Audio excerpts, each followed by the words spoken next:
Aubrey Adams. I'm at the National Drug Treatment Conference, and here is another Colorado mom. She just heard me talk about the marijuana issues that we're having in Colorado, and you were just sharing with me.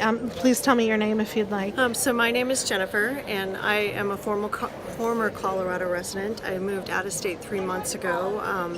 I have 2 kids that are 20 and 19 that stayed behind, and pot use, drug use has been a very strong part of my son's life for quite a while. I found out that he started smoking pot when he was right around 12. He's had some significant process delays. We've had him tested numerous times. I never was really quite aware because incidentally his father died of a heroin, Adderall, cocaine overdose, so I never thought that drugs would ever be a problem for us because we were very open about what happened with his dad.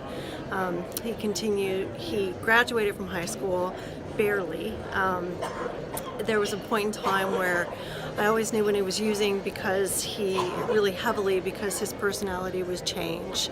And it's only been about since the last, I would say, year that he's actually returned to being somewhat like the kid that I used to know. But he does continue to use it every day. It is very much entrenched as his life.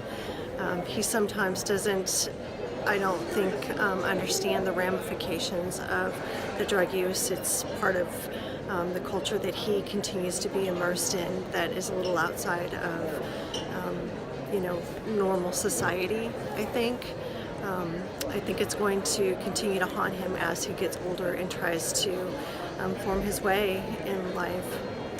And do you think the legalization of marijuana has benefited our state of Colorado? No, not at all. Quite the contrary. I think it's done exactly the opposite.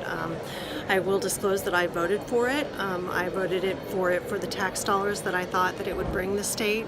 I thought it would bring revenue into the state in terms of increased education, housing, roads, infrastructure that was needed in the state, but it did actually the opposite. It created a housing structure within the state of Colorado where normal people cannot no longer afford real estate because the pot industry is utilizing real estate to funnel through money. Yes.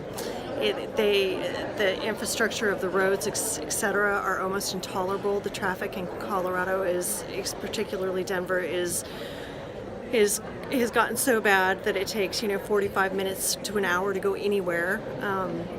It's brought in tons and tons of people. It has brought in people who are now homeless because they can't afford to live in Colorado. The job market is not really there for people that are not, who are the unskilled labor force. Yes. So it's really had a detrimental effect. I would have never voted for it. Any states that I hear that are currently talking about legalizing it, I've said don't do it until you do all of your homework.